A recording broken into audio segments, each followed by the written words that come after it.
ny zavatra maromaro, misy vaovao maromaro mampanahy eo amin'ity lafiny ara-toekarena ity. Tamin'ny volana Jolay lasa teo mantsy nilaza Andriamatoa Orlando Robomanana tale général ny trésor ary ametraka fa hoe noho ity crise lavareny teto Madagasikara ty dia vola mitentina hatrany amin'ny 4,000 miliara ariary no tsy tafiditra tao amin'ny kitapom-bolam-panjakana nandritra ny efa-taona. Tao ao koa Andriamatoa Raintsoanary dia maromaro ny gazety no milaza fa ho bankiropitra tsy ho ela ny JIRAMA satria na dia teo aza ny fampisondrotana ny saran'ny jiro sy ny rano hatrany amin'ny 3,000 isanjato tamin'ny taona 2012 iny dia tsy nisy akony teo amin'ny kitapom-bolan'ny JIRAMA zany satria saika banga 20 miliara ariary isam-bolana ny toe-bolan'ny JIRAMA. Dia nisy gazety nilaza fa tsy tokony hidirana ve ny fisitahan'ny fanjakana amin'ity orinasa JIRAMA ty ary izay no eritreretiny hoe vahaolana satria misy miliardera malagasy izay mitetika ny vidy ny JIRAMA. Takan'izany koa mbola mipetraka hatrany ny olana sy ny fahaseranana eo amin'ity famatsiatsolika eto Madagasikara ty. Tamin'ny 5 Aogositra dia tsy nanana solika namidy ny station service maro teto Antananarivo araka ny fantatra moa dia hoe noho ny fahataran'ny famoahana solika tamin'ny Ladoany tany Toamasina no nahatonga an'izay. Dia nilaza ireo mpivarotra solika fa nahatony aloha ny famoahana solika amin'ny Ladoany satria tsy tanteraka zany ny fampanantenana nataon'ny gouvernement tamin'ny hoe anaovana subvention anireto orinasa mpanjara solika reto. Dia sehatra atao hoe telo goavana ireo Andriamatoa Raintsoanary nefa tena enkinina ny ain-dehiben'ny firenena sy ny mponina. Ka raha izany ny olana na eo amin'ny kitapom-bolam-panjakana amin'ny ankapobeny zany na eo amin'ny telafin'ny JIRAMA ty na eo amin'ny telafin'ny famatsiatsolika ity, inona no vahaolana mety azo aroso ao anatin'izany fahasarotana izany Andriamatoa Raintsoanary? Tokony mbola pakarina ve zany ny vidin'ny jiro, ny rano, ny solika, sa tokony hodan'ny fanjakana ny fanaovana ny subvention na ny fanetsenam-bola atao amin'ireo orinasa ireo? Ary ny zavatra manahirana nefa amin'izay lafin'izay dia tsy miditra araka ny tokony ho izy ny volany amin'ny kitapom-bolam-panjakana. Ka izay no antony fanontaniana, sa ve hiditra amina plan hafa mihitsy hoe aleo tena hisitahan'ny fanjakana ny orinasa tahaka an'itony JIRAMA tony? Raha ohatra ka tsy misy amin'ireo option anankitelo ireo ny mety vahaolana, mety misy vahaolana hafa ve ankoatran'izay azo eritreretina Andriamatoa Raintsoanary? Misaotra anao namana Ismaël. Ity misy tsiam-baovao anankiray tiako atao alohany amaliako ny fanontanianao. Tamin'ny voalohany volana ty Aogositra ty nalaza be fa misy miliardera malagasy te aka ny JIRAMA. Tsy manamafy an'izany vaovao izany anefa na ny tompon'andraikitra ao amin'ny JIRAMA na ireo ao amin'ny ministera ny angovo. Dia misy mivohy mafy ny feo hoe ny fisitahan'ny ETA amin'ny JIRAMA ihany no vahaolana.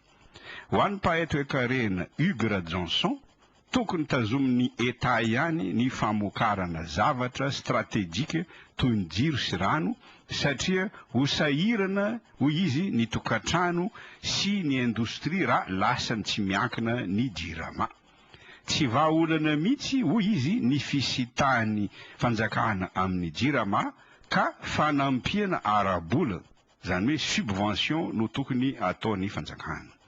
Raha vita izay tsiam-baovao zay, inona no famakafakana azo atao?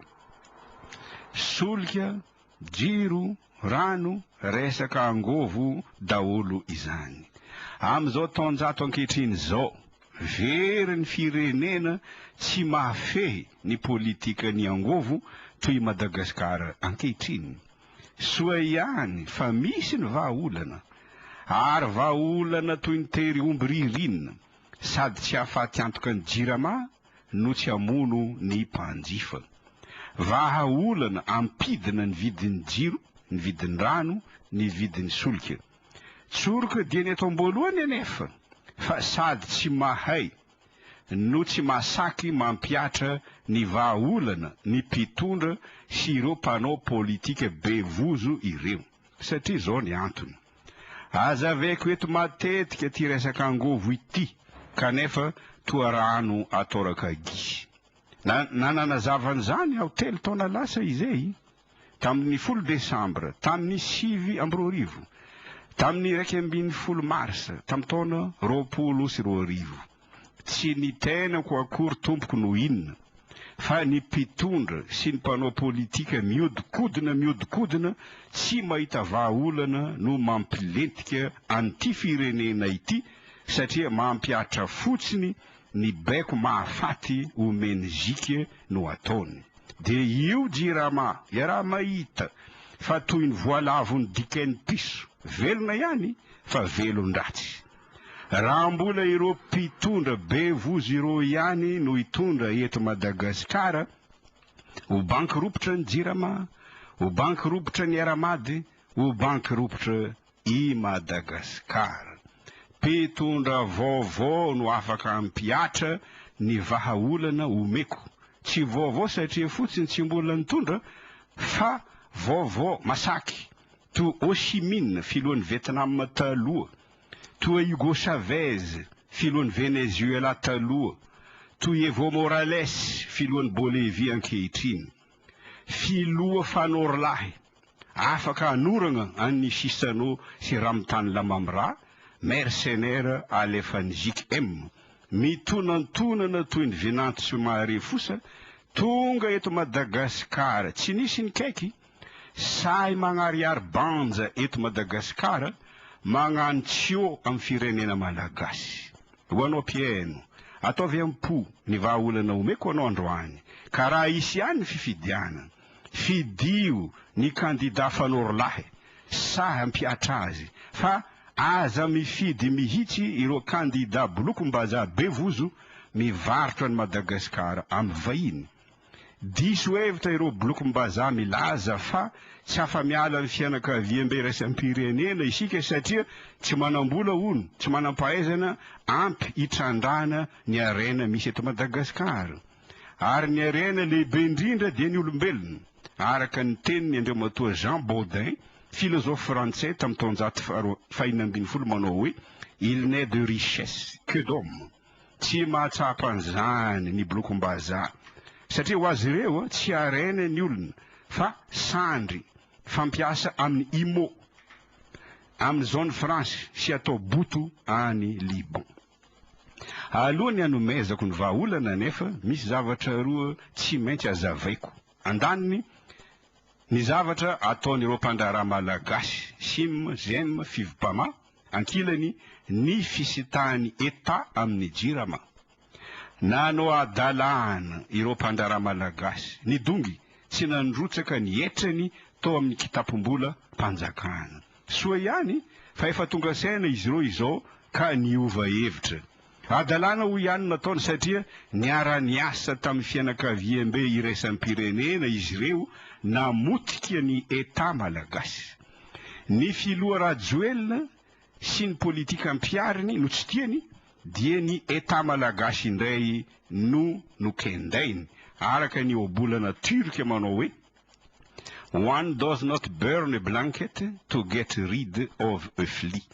Na de sorena aza ianao amin'ny kaikitra parasy, aza dorana ny body fotsinao mba hamono parasy.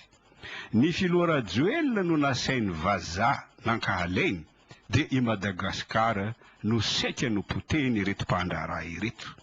Niara-niasa tamin'ny frantsay izy ireo satria izao no tanjon'ny frantsay. atao tany tsisy fanjakana i Madagasikara eta ravagé vonoina ny jirama dia aka ny toerany ny iray na maromaro amin'ny reto orinasa frantsay mpamokatra jiro sy rano ireto: EDF, Suez Environnement, Veolia Environnement, Général des Eaux, SOR, Société d'aménagement urbain et rural, Zanabondrony Vondrona Bouygues. Ny fanazavana faharoa tsy azoko ialana dia ny fisitahan'ny fanjakana amin'ny jirama. Araka ny hevitro, marina misy ny tenin'ny mpahay-toe-karena Hugues Ramjanson, tsy tokony atao mihitsy ny fisitahan'ny État amin'ny jirama. Ary amin'ny resaka fisintahana eto, voaray daholo na ny mpandrara vahiny na ny miliardaire malagasy. Tsy tokony hisintaka amin'ny jirama ny État satria loza no vokatra nateraka izany erany Afrika. Eto a dia mbola manentana anao ihany hamaky ny boky ny trosa manandevo fa misy fanazavana an'izany betsaka any amin'ny tovana faharoa ambin'ny folo.